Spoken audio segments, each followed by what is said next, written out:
Jaya Radha Madhava Kunja Bihari.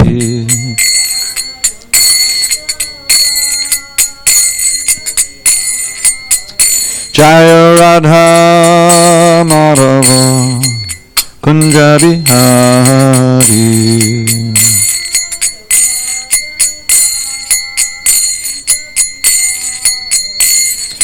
Gopijana Vallabha Girivardhari.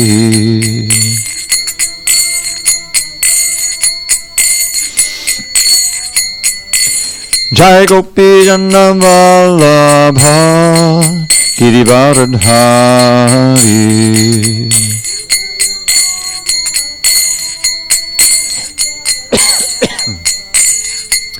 Yashodanandana Brajajana Ranjana.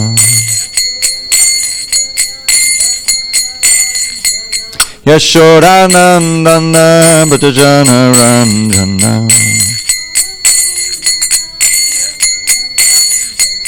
Yamuna Tira Vanachari. Yamuna Tira Vanachari.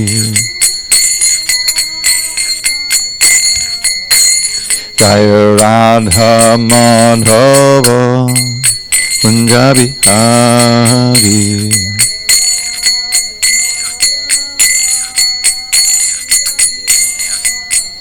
Jaya Radha Madhava Kunja Bihari.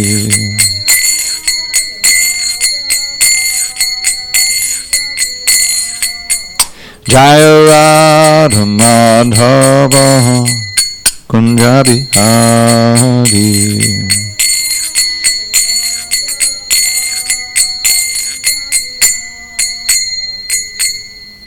Jai Prabhupada Paramahansa, Pradipikacharya, Ashtottara to the Sri Srimad Divine Grace, Srila A.C. Bhaktivedanta Swami Prabhupada Ki Jai. ISKCON BBT founder Acharya Srila Prabhupada Ki Jai. Jai Om Vishnupad Paramahansa, Pradipikacharya, Ashtottara to the Sri Srimad Divine Grace, Srila Bhakti Siddhanta Saraswati Thakur Ki Jai.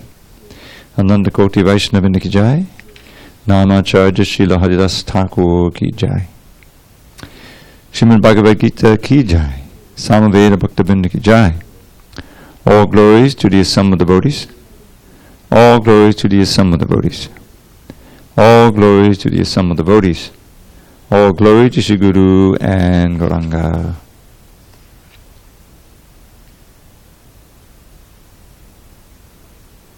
Did we start chapter 8? We did, right? First two verses? Okay, so the questions have been asked. Now the answers will be given. Okay. Om Namo Bhagavate Vasudevaya. Om Namo Bhagavate Vasudevaya. Om Namo Bhagavate Vasudevaya.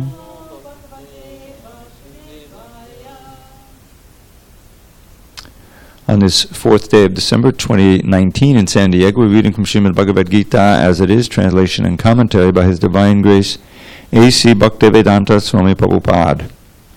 We are in chapter 8 entitled Attaining the Supreme, text 3, page 347. Shri Bhagavanu Vacha Aksharam Brahma Paramam Swabhavo Dhyatmamuchyate Bhutabhavo Bhavakaro Visarga Karma Sangitaha. Shri Bhagavanu Vacha Aksharam Brahma Paramam Swabhavo Dhyatmamuchyate Bhutabhavo Bhavakaro Visarga Karma Sangitaha. Shri Bhagavanu Vacha Aksharam Brahma Paramam Svabhavo dhyatmam uchyate. Bhutabhavo bhavakaro. Visarga karma sangitaha. Shri Bhagavan Vacha Aksharam Brahma Paramam Svabhavo Dhyatmam Uchyate Bhutabhavo Bhavakaro Visarga Karma Sangitaha. Shri Bhagavan Vacha, the Supreme Personality of Godhead, said, Aksharam, indestructible, Brahma, Brahman, Paramam, transcendental, Swabhava, eternal nature, Adhyatmam, the self. Uchyate is called Bhuta, Bhava, Udbhava, Karaha, producing the material bodies of the living entities. Visarga, creation. Karma, fruit of activities. Sangita is called. Translation. The Supreme Personality of Godhead said, the indestructible, transcendental living entity is called Brahman, and his eternal nature is called Adhyatma, the self. Action pertaining to the development of the material bodies of the living entities is called karma, or fruit of activities. Purport. Brahman is indestructible and eternally existing, and its constitution is not changed at any time. But beyond Brahman, there is Para-Brahman. Brahman refers to the living entity, and Para-Brahman refers to the Supreme Personality of Godhead. The constitutional position of the living entity is different from the position he takes in the material world. In material consciousness, his nature is to try to be the Lord of matter. But in spiritual consciousness, Krishna consciousness, his position is to serve the Supreme. When the living entity is in material consciousness, he has to take on various bodies in the material world. That is called karma, or varied creation by the force of material consciousness. In the Vedic literature, the living entity is called Jivatma and Brahman, but he is never called Para-Brahman. The living entity, or Jivatma, takes different positions. Sometimes he merges into the dark material nature and identifies himself with matter. And sometimes he identifies himself with his superior spiritual nature. Therefore he is called the Supreme Lord's marginal energy. According to his identification with material or spiritual nature, he receives a material or spiritual body. In material nature, he may take a body from any of the 8,400,000 species of life, but in spiritual nature, he has only one body. In material nature, he is manifested sometimes as a man, demigod, animal, beast, bird, etc., according to his karma. To attain material heavenly planets and enjoy their facilities, he sometimes performs sacrifices, yajna. But when his merit is exhausted, he returns to earth again in the form of a man. This process is called karma. The Chandogya Upanishad describes the Vedic sacrificial process. On the sacrificial altar, 5 kinds of offerings are made into 5 kinds of fire.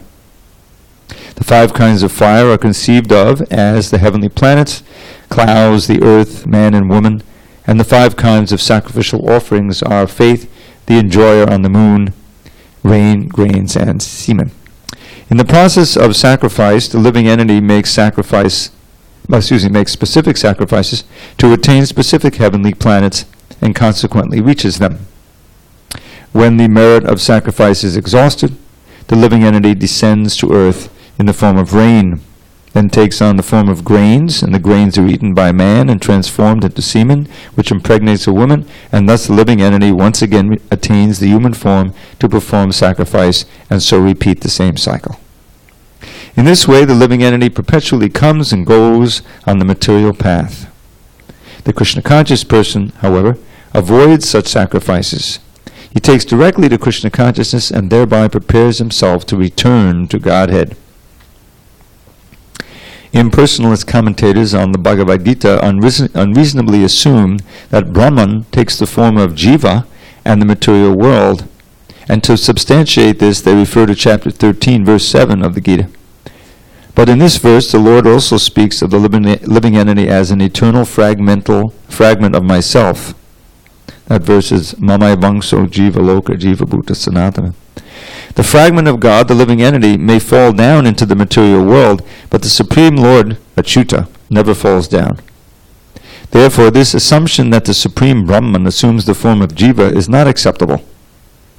It is important to remember that in the Vedic literature, Brahman, the living entity, is distinguished from Para-Brahman, the Supreme Lord. Om Jnanatimidandasya Jnanandana Shalakaya Chakshurun Milatam Mena Tasmai Shri Gurave Namaha. I was born in the darkness of ignorance, but my spiritual master Srila Prabhupada opened my eyes with the torchlight of knowledge. I offer my humble obeisances unto him and all members of Sri Parampara.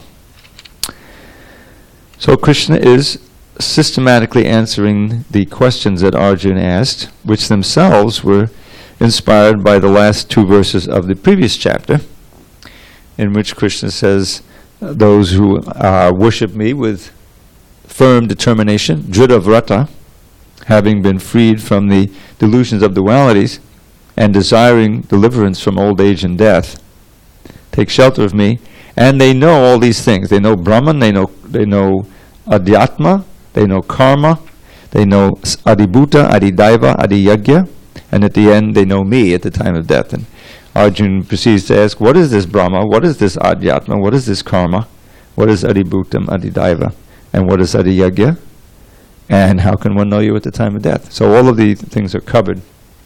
And Krishna is now answering. So the living entity, Aksharam, means indestructible, unchangeable. The word is indestructible here. So Brahman, and here Parama means transcendental. So the living entity is called Brahman. There's this phrase, Aham Brahmasmi, which means I am Brahman, I am spirit, not matter. And his nature is the self, meaning that that's who we really are. We're actually Brahman, we're actually the consciousness within the body. And learning how to act as that consciousness, as that spirit, rather than identifying with the material body, is the process of devotional service. And what is karma? Karma is activity that helps produce another material body. In other words, here karma is defined as fruit of activity, even fruit of activity that may be, according to the Vedas, for elevation to higher planets.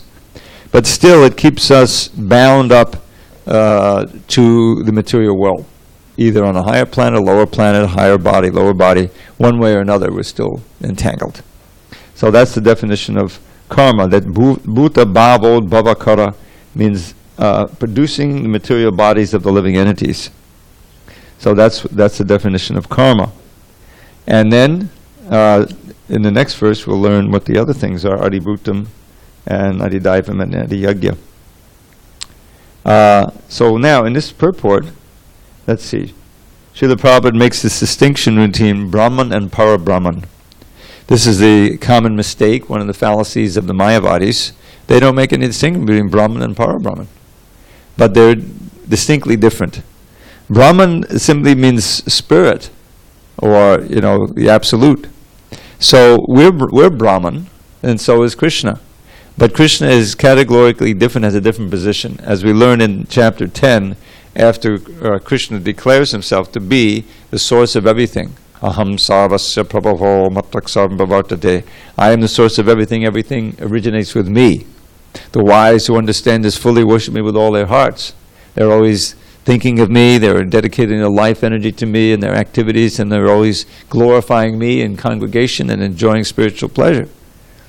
And to those who are so engaged, Tesham satatayuktanam bhajatam priti purvakam, with love and affection, I enlighten them from within and I give them the intelligence by which they can come to me.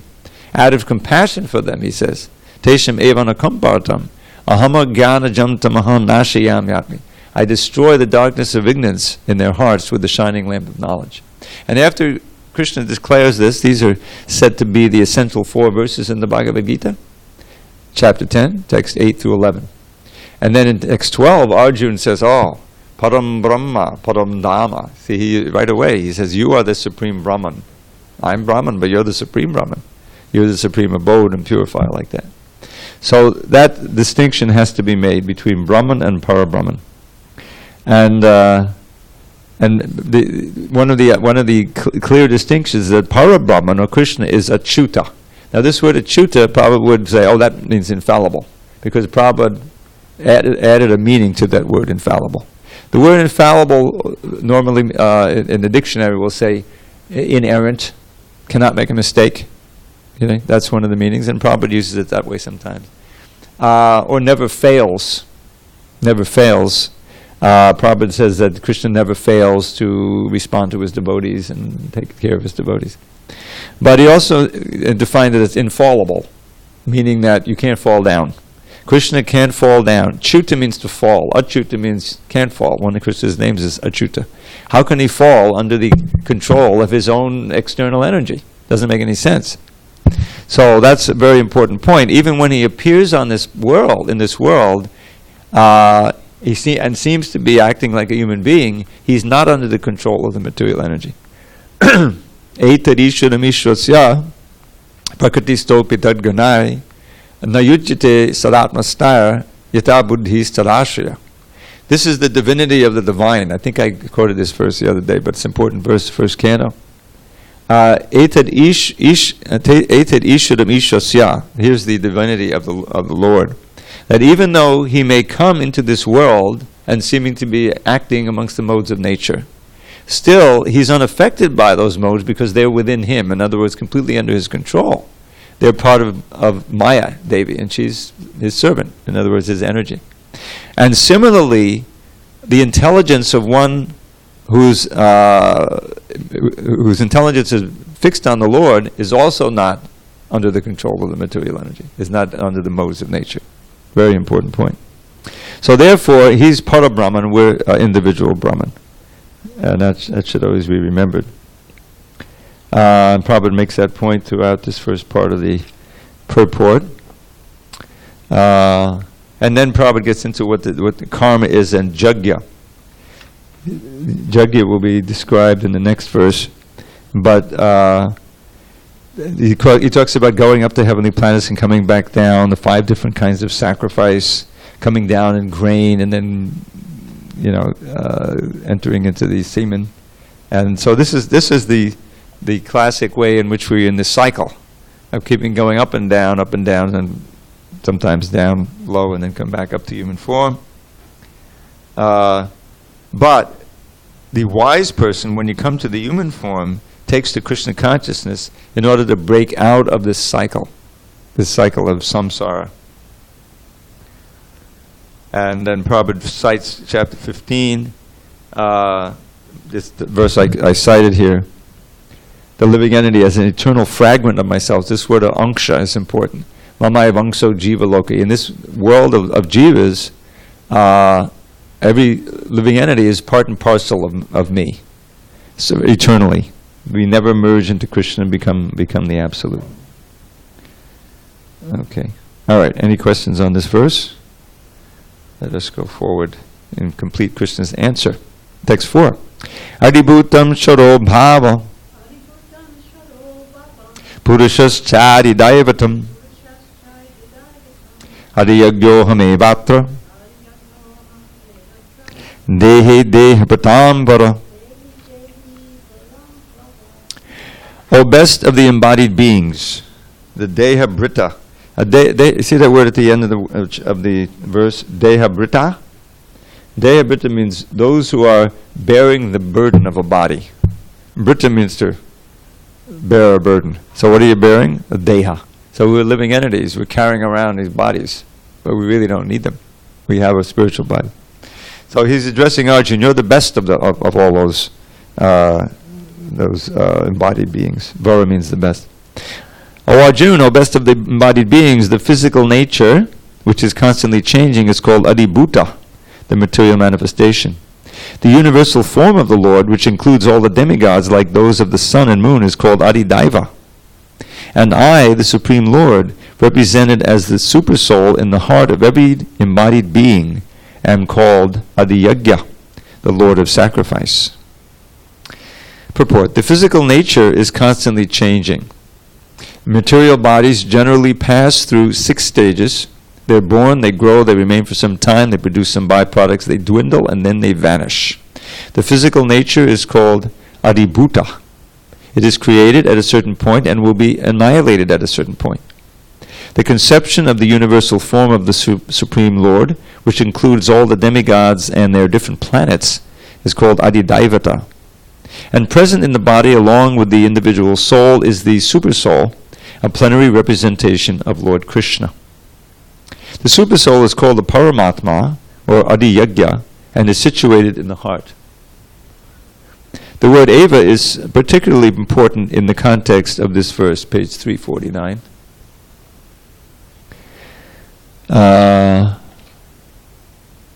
The word Eva is particularly important in the context of this verse because by this word the Lord stresses that the Paramatma is not different from Him.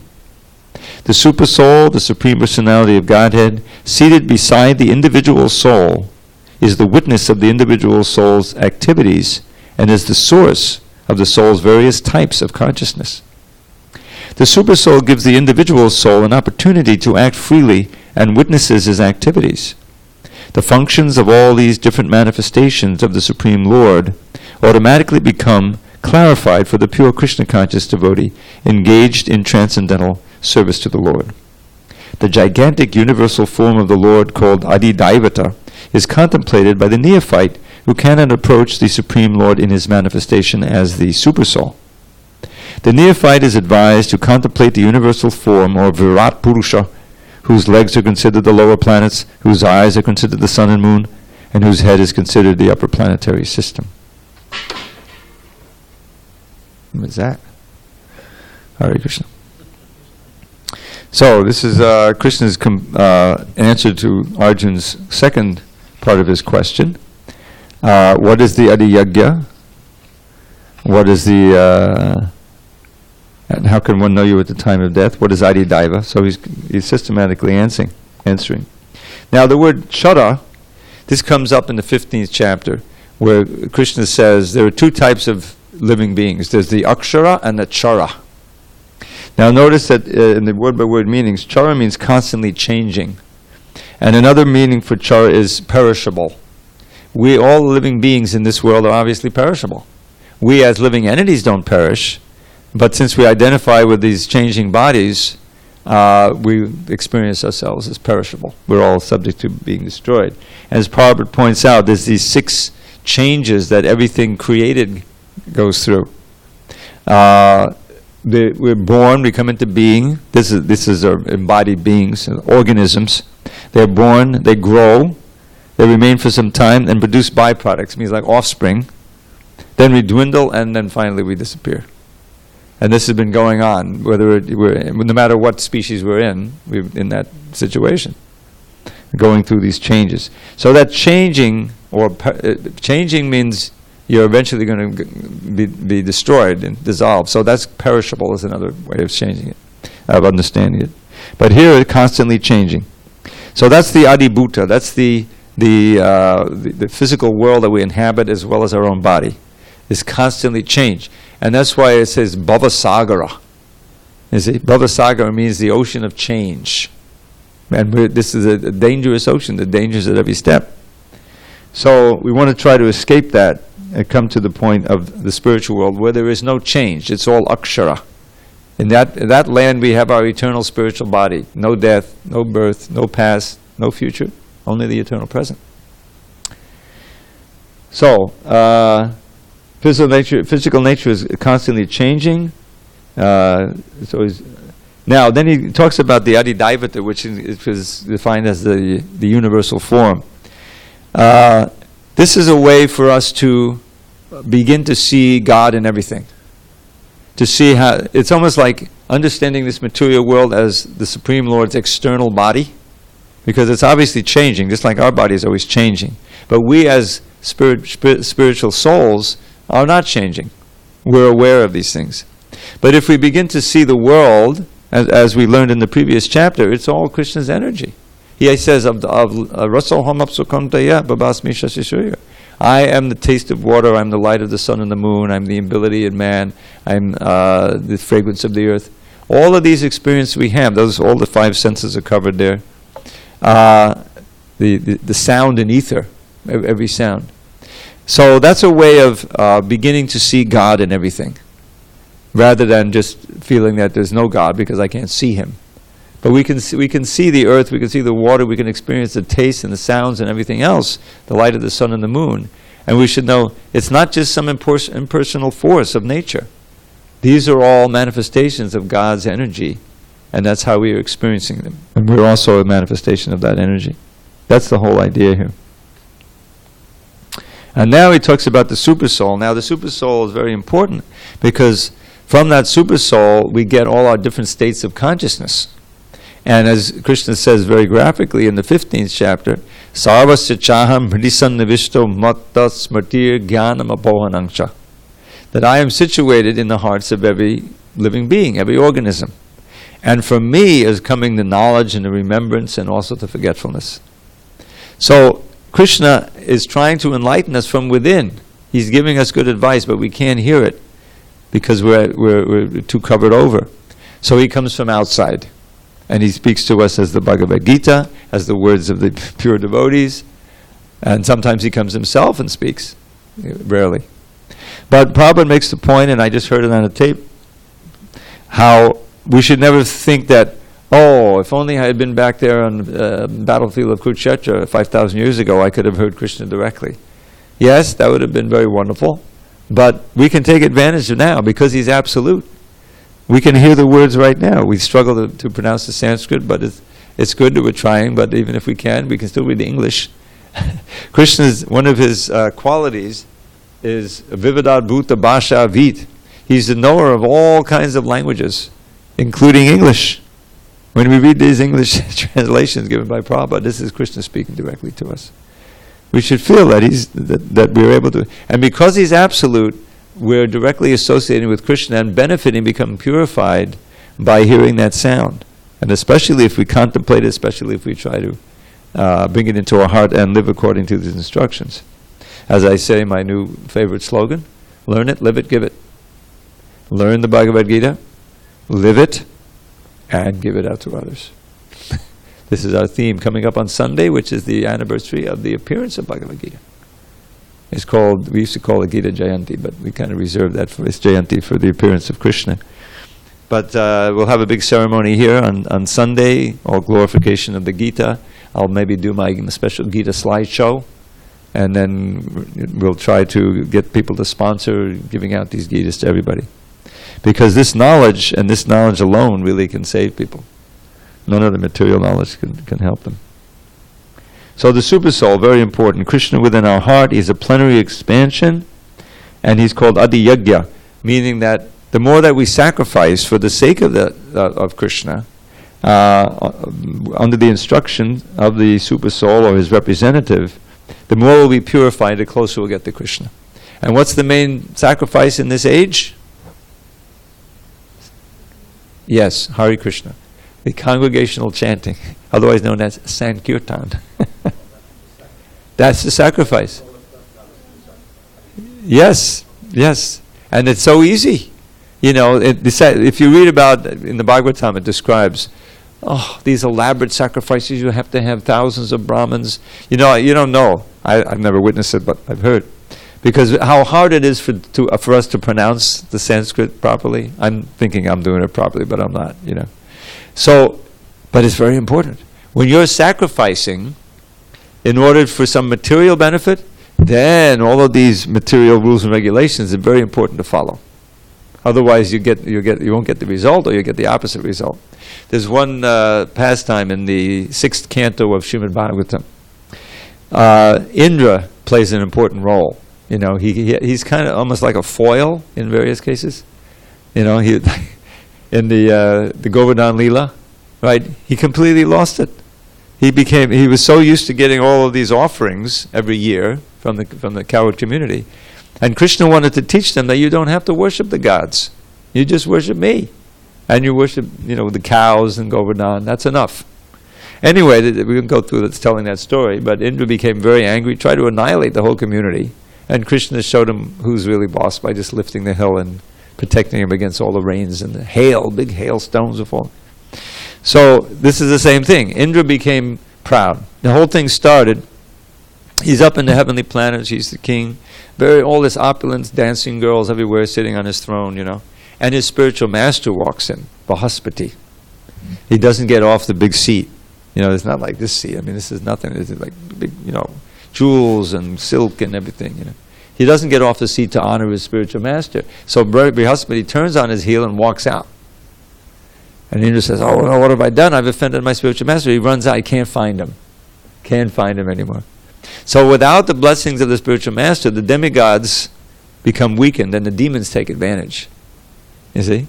And they take over it's Bali. It's Bali Maharaj before Vamana came.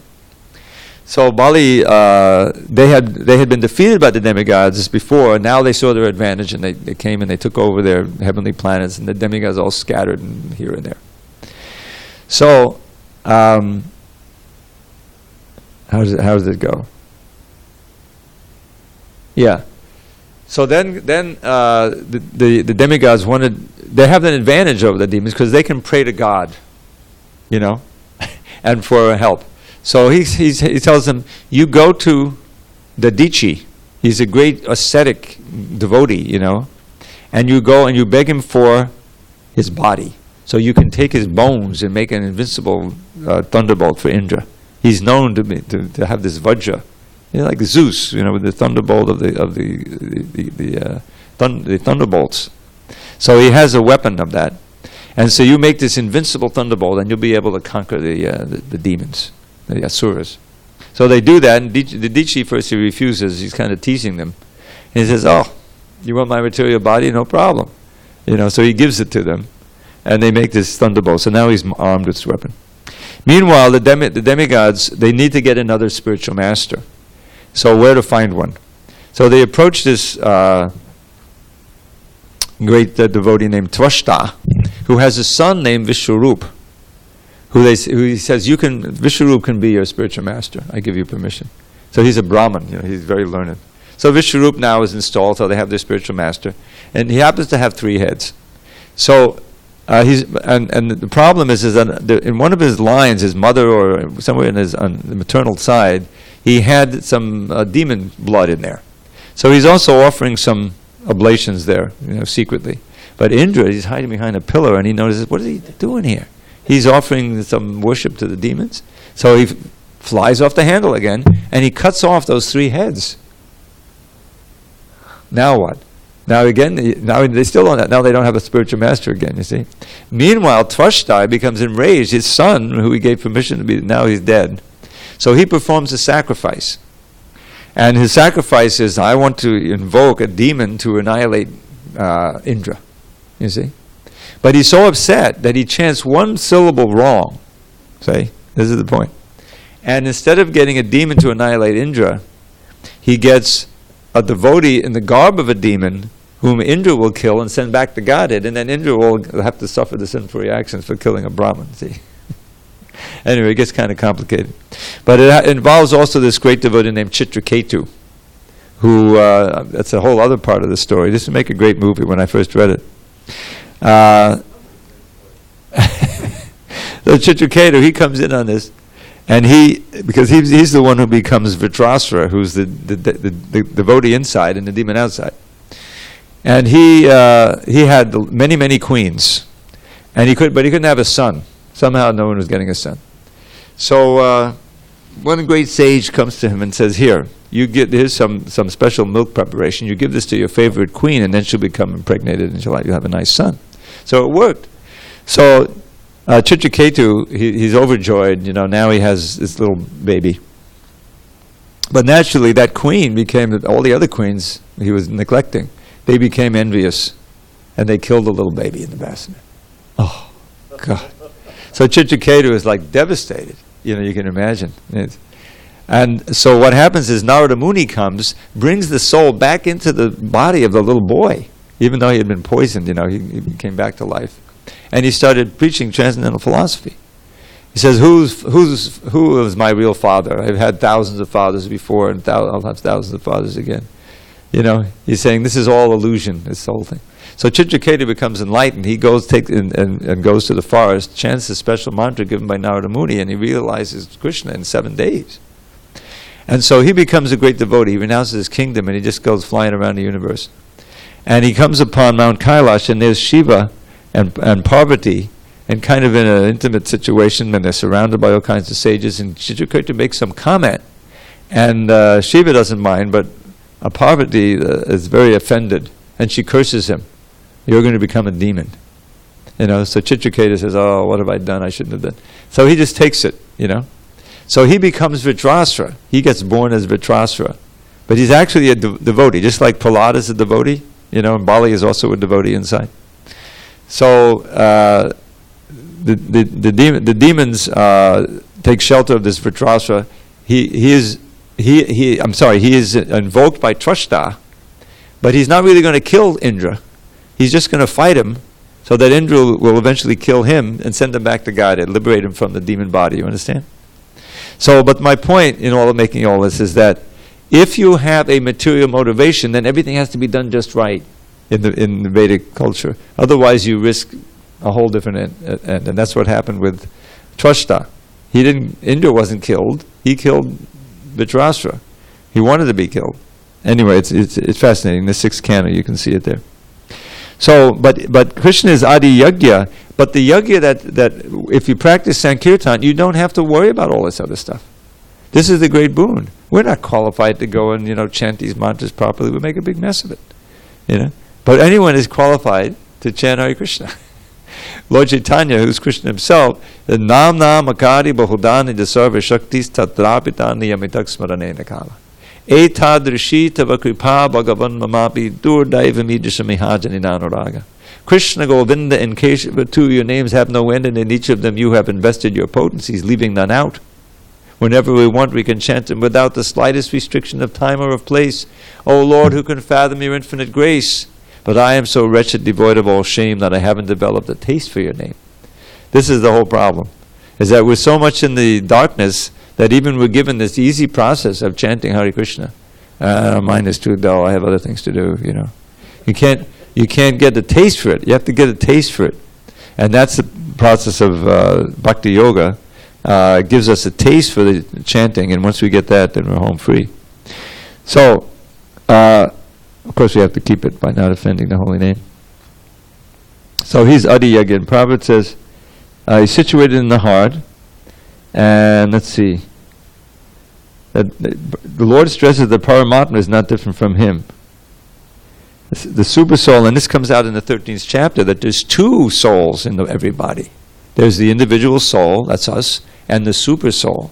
We're known as, both of them are known as Chaitra Gya, the knower of the field of the body. This is the basic way in which we can understand that we're spirit soul. I'm conscious of things that are going on in my body. I stub my toe, and I'm very conscious of it. You see? The consciousness is spread throughout the body via the bloodstream. And so, but Krishna is present in every body. He knows what's going on in every body and in every atom. This is the difference between God and us. He knows what's going on in our body, but he also knows what's going on in everyone else's body.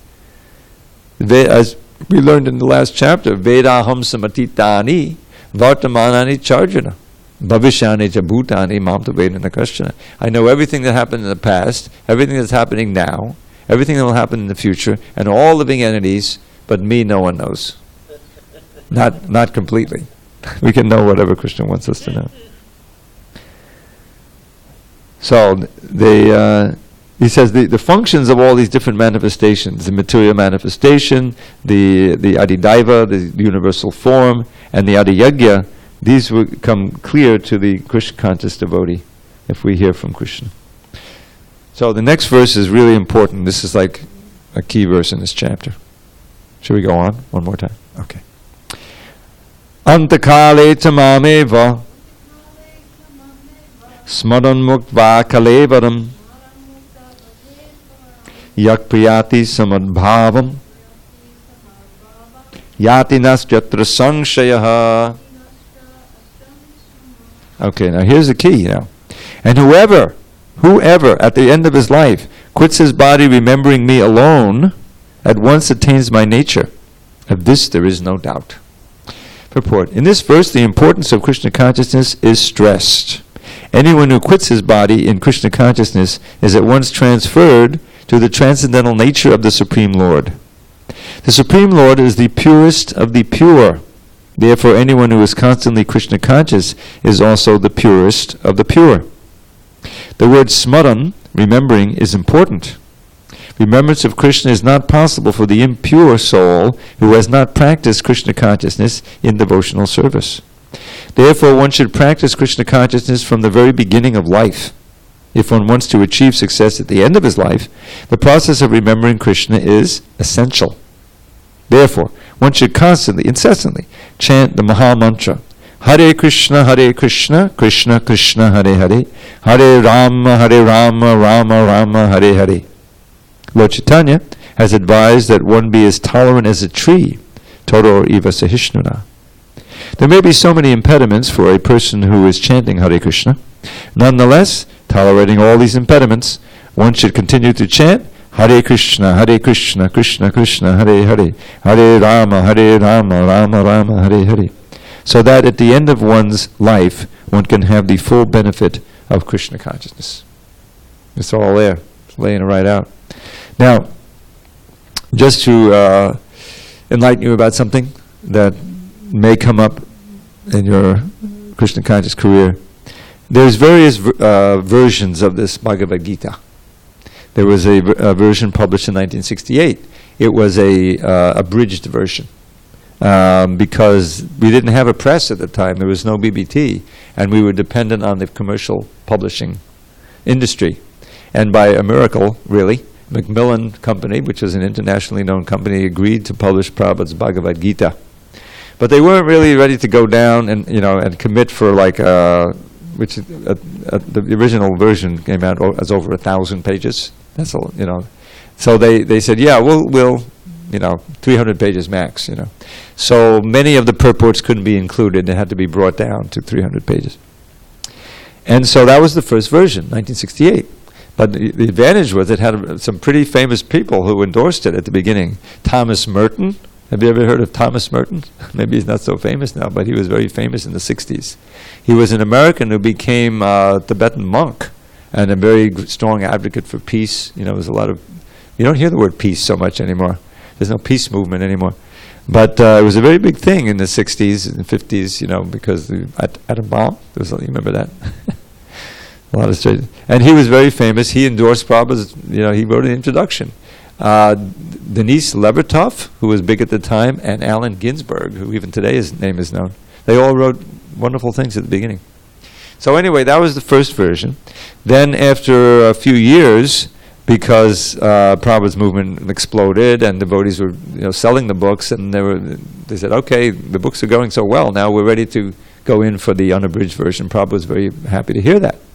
The problem was that means, all the Sanskrit. The first version had none of the Sanskrit there.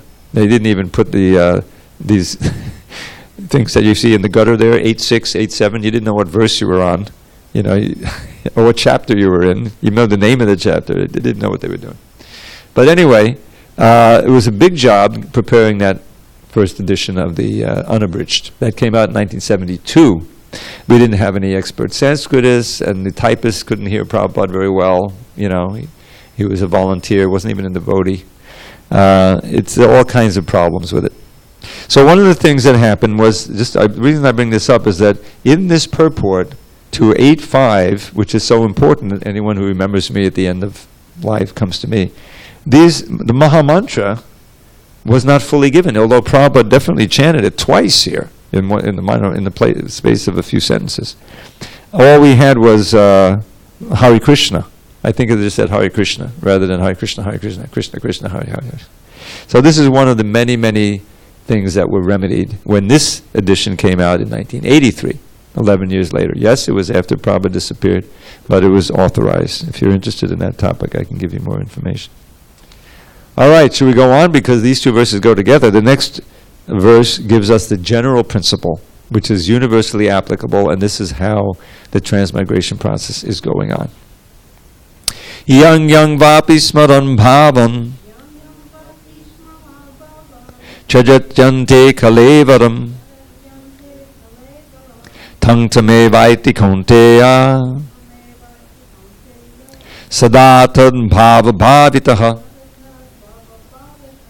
Whatever state of being one remembers when he quits his body, O son of Kunti, that state he will attain without fail. Purport. The process of changing one's nature at the critical moment of death is here explained. A person who at the end of his life quits his body thinking of Krishna attains the transcendental nature of the Supreme Lord. But it is not true that a person who thinks of something other than Krishna attains the same transcendental state. This is a point we should note very carefully. How can one die in the proper state of mind? Maharaj Bharat, although a great personality, thought of a deer at the end of his life, and so in his next life he was transferred into the body of a deer. Although as a deer he remembered his past activities, he had to accept that animal body. Of course, one's thoughts during the course of one's life accumulate to influence one's thoughts at the moment of death. So this life creates one's next life. If in one's present life one lives in the mode of goodness and always thinks of Krishna, it is possible for one to remember Krishna at the end of one's life. That will help one be transferred to the transcendental nature of Krishna. If one is transcendentally absorbed in Krishna's service, then his next body will be transcendental or spiritual, not material. Therefore, the chanting of Hare Krishna, Krishna Krishna, Hare Hare, Hare Rama, Rama Rama, Hare Hare, is the best process for successfully changing one's state of being at the end of one's life. So there you have it.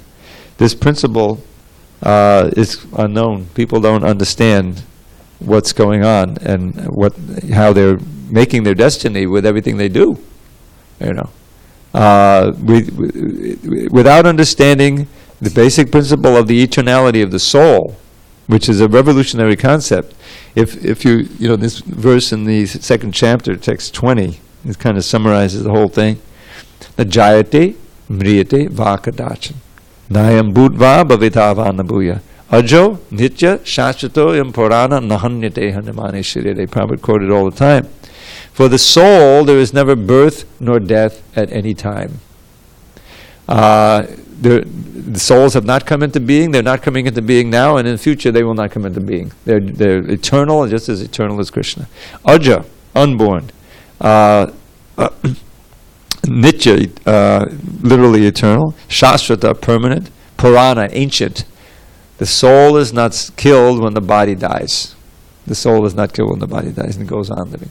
So that basic understanding, which you can't find it out by scientific experiment.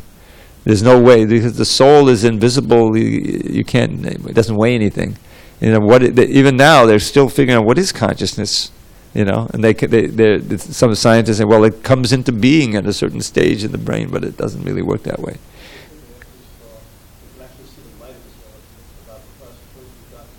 Really?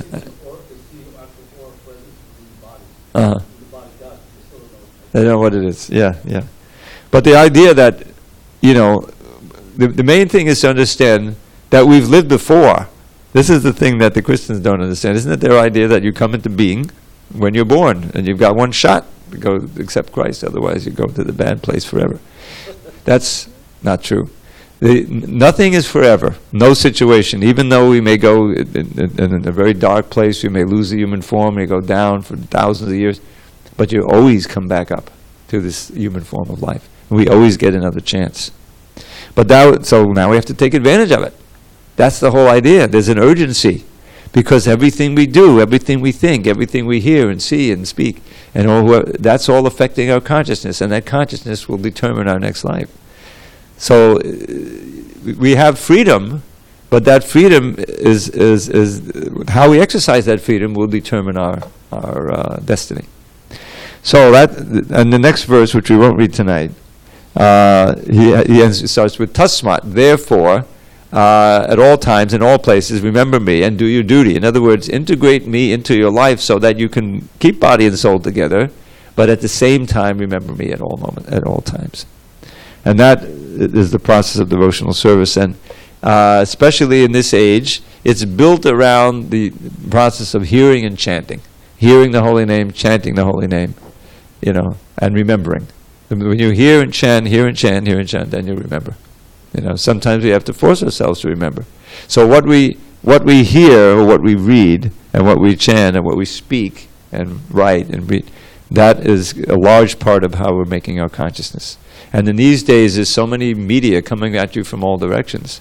So one has to be careful. Otherwise, you're building your consciousness, and who knows what we won't be able to control exactly what we think about at the time of death. The time of death is too late to worry about it. Then it's all etched in stone. What you've created during your lifetime, now is the time to formulate that consciousness. So that's what this whole movement is about. And Srila Prabhupada gave us the example of someone who's fully Krishna conscious, and how he lived, and how he showed his purity, and his ability to go through all of these experiences and the difficulties that he had in making this movement work, and building it, and dealing with the problems, and still remain serene and joyful and full of bliss in all of that. He gave us an example of how to live a successful life. And the great lesson when he passed away in 1977 in Vrindavan. All of that, how to live and how to die. Without that example, there would be no Hare Krishna movement, obviously. So we have a great opportunity. We should take advantage of it and try to become as Krishna conscious as possible. No problem. Hare Krishna. Welcome. Okay, we have 1 or 2 minutes. We can do the first 3 verses of the Shikshashtaka, because it's all about chanting Hare Krishna, right? Yeah, just sit on this side. We have 2 minutes. Yeah, because that's the lady side over there. I know we only have one lady, but sorry, to maintain the etiquette. So, it says, Cheto Dharpana Marjanam, Bhava Mahadavagni Devapanam. Okay, we don't have so much time. So he says, all glories to the chanting of Shri Krishna's holy names, which easily extinguishes samsara's blazing flames by polishing the lust-encrusted mirror of the heart. The chanting is the waxing moon that knows the secret art of causing the white lotus of good fortune to unfurl the petals far wide throughout this bleak and blighted world of transcendental knowledge which will take us to life's goal. The chanting of the name of Krishna is the life and soul. The ocean of ecstatic bliss floods far beyond its bounds wherever Krishna's merciful and mystic name resounds. Indeed, whenever Krishna's names are sung in congregation, at every step one tastes the joy that knows no limitation. So hear with great attention as I earnestly request, please chant Shri Krishna's holy names and be supremely blessed. The soothing nectar of the name will bathe your consciousness, bestow pure love for Krishna, and eradicate distress. Krishna, Govinda, and Keshava too, your names have no end, and in each of them you have invested your potencies, leaving none out. Whenever we want, we can chant them without the slightest restriction of time or of place. O Lord, who can fathom your infinite grace? But I am so wretched, devoid of all shame, that I haven't developed a taste for your name. How to get the taste? 3rd verse. Trinadapi Sunichena, more humble than a blade of grass, more tolerant than a tree. To think all praise belongs to others, none belongs to me. Such qualities attract the Lord to bless one with the power to chant His name incessantly until the final hour. Thank you for coming. The class begins at 7:15 and ends at 8:15. So maybe next time you come, you can be here for the class. We're going to have a beautiful kirtan now. You're invited. All glories to Srila Prabhupada. Hare Hare.